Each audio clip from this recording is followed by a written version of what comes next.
परमपिता परमेश्वर कबीर जी की असीम रजा से आप सभी पुण्यात्माएं ये सत्संग सुनने के लिए उपस्थित हुए। बहुत ही जन्म जन्मांतर के कोई शुभ संस्कार जिस प्राणी के एकत्रित होते हैं उनको मानुष जन्म प्राप्त होता है, और मानुष जन्म प्राप्त करके उसको अपने उद्देश्य का पता लगे,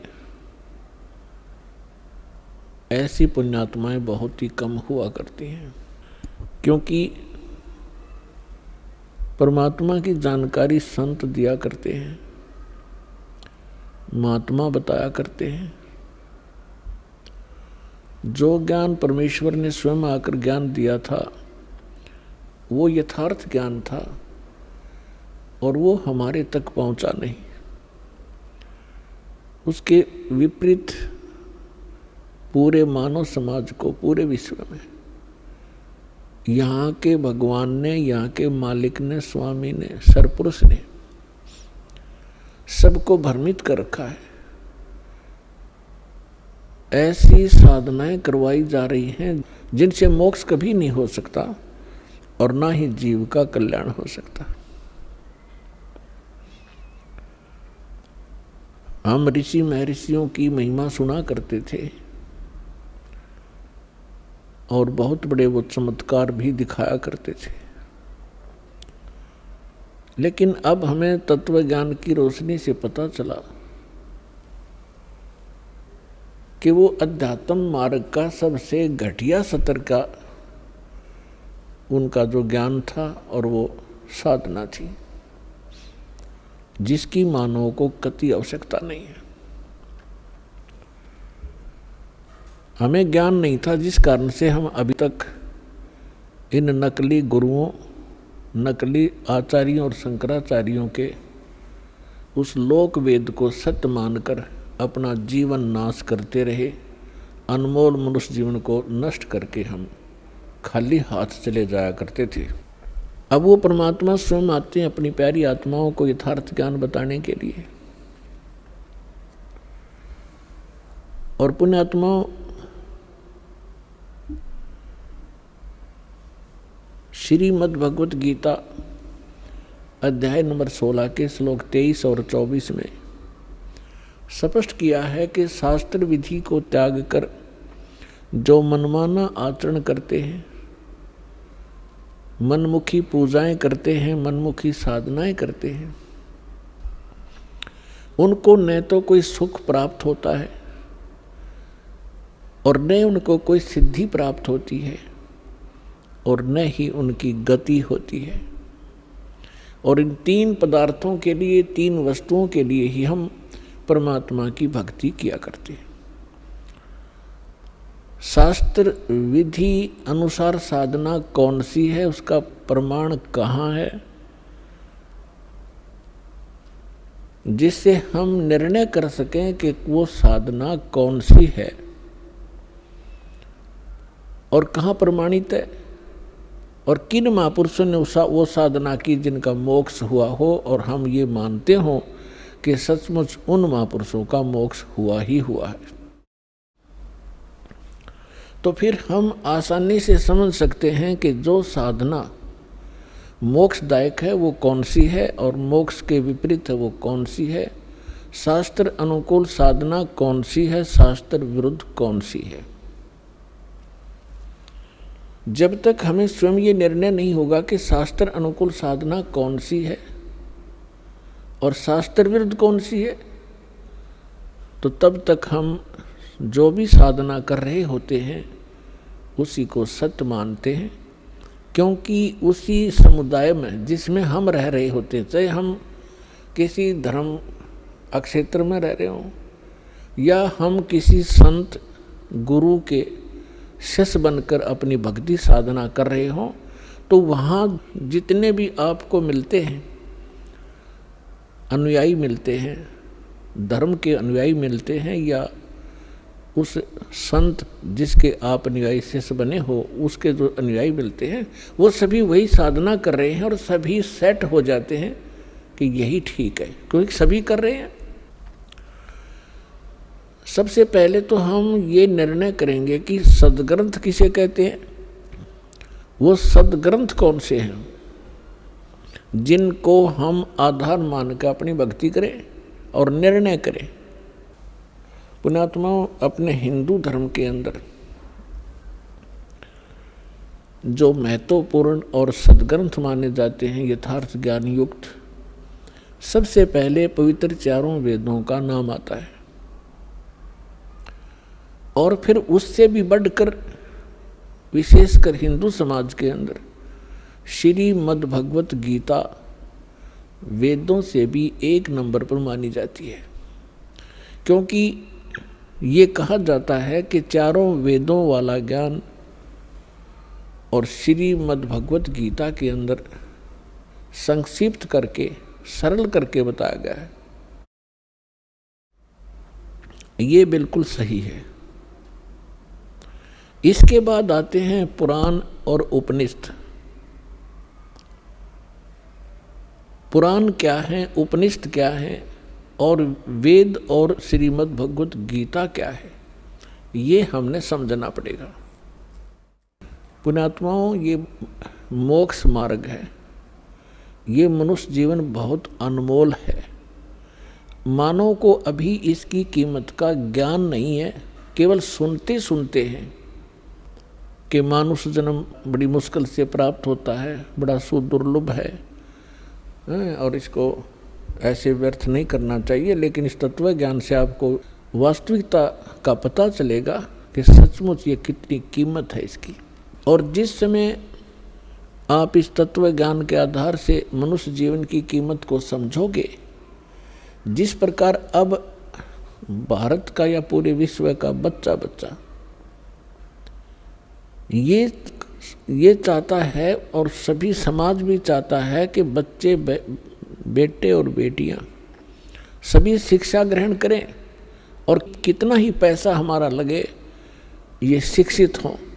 और कितनी महंगी शिक्षा हो चुकी है, हम फिर भी गरीब से गरीब व्यक्ति भी ये सोचता है कि अपने बच्चों को पढ़ाऊं ताकि इनका जीवन सफल हो। आप देख रहे हैं, आपके समक्ष है। और दास ने वो जमाना देखा है जिसमें इस पढ़ाई की कोई कीमत नहीं थी, वैल्यू नहीं थी। और घर से धक्के तो पकड़ पकड़ टीचर लाया करते छोटे बालकों को, उनके घर वालों को समझा बुझा के।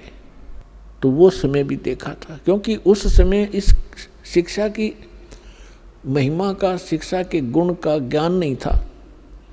और फिर इस जो भौतिकवाद में ज्ञान हुआ, अब पता चला कि बच्चा शिक्षित हुआ, बड़ा अधिकारी बन गया या कोई कर्मचारी बन गया, उसका ठीक गुजारा हो गया। तो सभी ने स्पीड पकड़ दी और सभी शिक्षित हुए।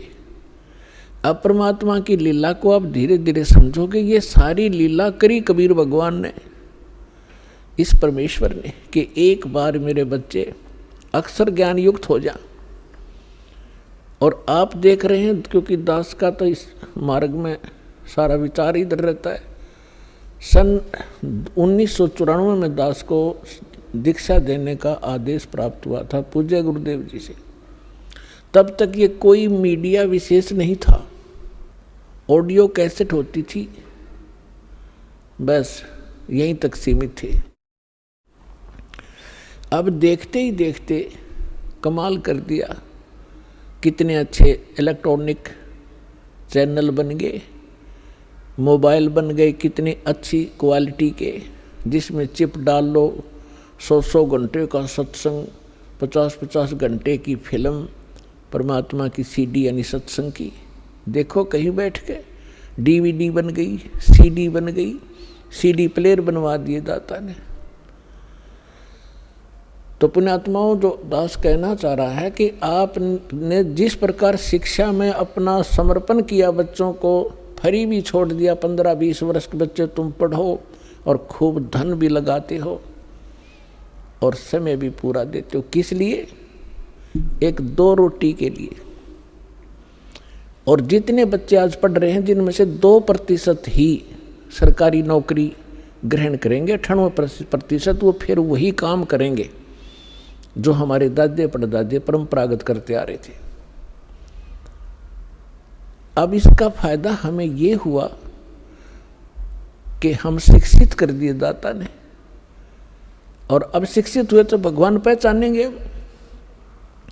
तो इसी प्रकार जब आपको इस परमात्मा की भक्ति और मोक्ष की कीमत का पता चलेगा, आप सभी बुद्धिमान व्यक्ति हैं, आज वर्ल्ड के कोई बालक नहीं है, आप सभी का एकदम ऐसा यू टर्न होगा। अब आप भक्ति की तरफ, परमात्मा की तरफ, बच्चा बच्चा भक्ति करेगा, सबके हाथ में माला होगी, जेब में मोबाइल होगा तो परमात्मा की चर्चा ही चलेगी। ये बकवाद बंद हो जाएंगी जो जिनके लिए इसको प्रयोग किया जाता है। तो दास प्रार्थना ये करना चाहता है कि आप जी, दास जो आपको गॉड गिवन स्पिरिचुअल नॉलेज बता रहा है, प्रभु दत्त परमेश्वर ने अपने मुख कमल से जो तत्व ज्ञान बोला है, वो तत्व ज्ञान अभी तक छुपा हुआ था। परमात्मा का आदेश था। जिन महापुरुषों को परमात्मा ने अपने गवाह बनाया, साक्षात्कार किया, जिन महापुरुषों ने परमेश्वर का सचखंड देखा, जहाँ हम रहा करते थे, जहाँ से आत्मा सारी की सारी जहाँ से आई है, जहाँ हम कितने सुखी थे, ना मृत्यु थी ना वृद्धावस्था थी, युवा शरीर रहता था, किसी चीज़ का अभाव नहीं था, कोई गर्मी और सर्दी वहाँ नहीं थी, बहुत सुंदर वातावरण है। तो हम वहाँ रहा करते और उस सुख को हम छोड़कर यहाँ आकर काल ने हमारी बुद्धि इतनी जकड़ दी कि सब कुछ भुला दिया। हमने पिछले जन्म का नहीं पता हम कहाँ थे कैसे थे, ऐसी मिट्टी डाल देता हमारी बुद्धि के ऊपर। ये परमेश्वर ने आकर के हमें बताया कि आप यहाँ के वासी नहीं हो, आप इतना कष्ट उठा रहे हो, आप सारा जीवन एक इस भौतिक सुख को प्राप्ति के लिए, संपत्ति संतान की व्यवस्था करने के लिए सारा जीवन डिवोट कर देते हो, और जब आप संसार छोड़कर जाते हो आपके साथ कुछ नहीं जाता, केवल पूरे जीवन में किए हुए पुण्य और पाप आपके साथ होते हैं। तो पुण्यात्माओं, दास आपको ये बताना चाहता है, सतर्क करना चाहता है कि दास जो आपको ज्ञान सुना रहा है, इसको बहुत ही सावधानी से सुनो और विशेष कसक से सुनो, क्योंकि जैसे बच्चा टीचर के पास पढ़ने जाता है, ट्यूशन भी लगवाता है, क्लास में भी अपना जो शिक्षा दी जाती है उसको भी ग्रहण करता है, और 1 वर्ष लगा रहता है जब जाकर उस सिलेबस को कवर कर पाता है, और फिर 20 वर्ष तक वो पढ़ कर 2 रोटी के निर्वाह के लिए उद्देश्य रखकर वो इतना कुछ समय व्यतीत करता है। और अब हम क्या उद्देश्य रखेंगे? परमात्मा प्राप्ति, भगवान की भक्ति और शिष्टाचार, नेक नीति से रहना। जैसे हम रिश्वत वगैरह, जैसे कोई रिश्वत लेता है, कोई मिलावट करता है, कोई 2 के 20 बनाता है, कोई चोरी करता है, तो जब हमें ज्ञान होगा कि ये हम अपने संस्कार खराब कर रहे हैं और मिलना मिलाना वही है जो किस्मत में लिखा हुआ है, इससे ना अधिक हो सकता ना कम हो सकता।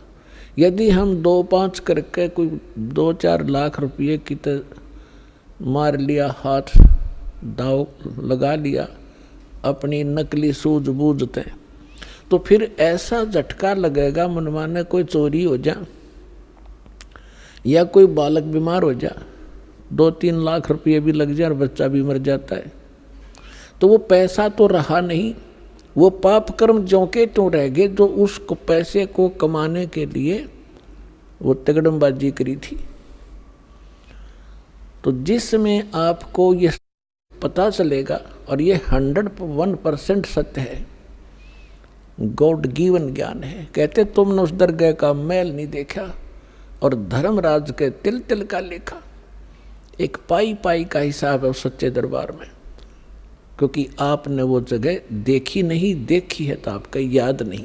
और परमात्मा का भेजा हुआ संत, उस मालिक का दास, उस परमेश्वर का कृपा पात्र, उस परमात्मा से प्राप्त ज्ञान को ही आप तक पहुंचाता है। अपनी तरफ से वो कुछ मिलावट नहीं करता है, और वो ज्ञान ही आपको सुख देता है। वो परमात्मा का विधान होता है। उसको जानने के बाद फिर आप की ऐसी स्थिति हो जाएगी जैसे श्रीमद् भगवद गीता अध्याय नंबर 7 के श्लोक नंबर 29 में कहा है कि मैं जो बता रहा हूं कि तत्वदर्शी संत की खोज करो,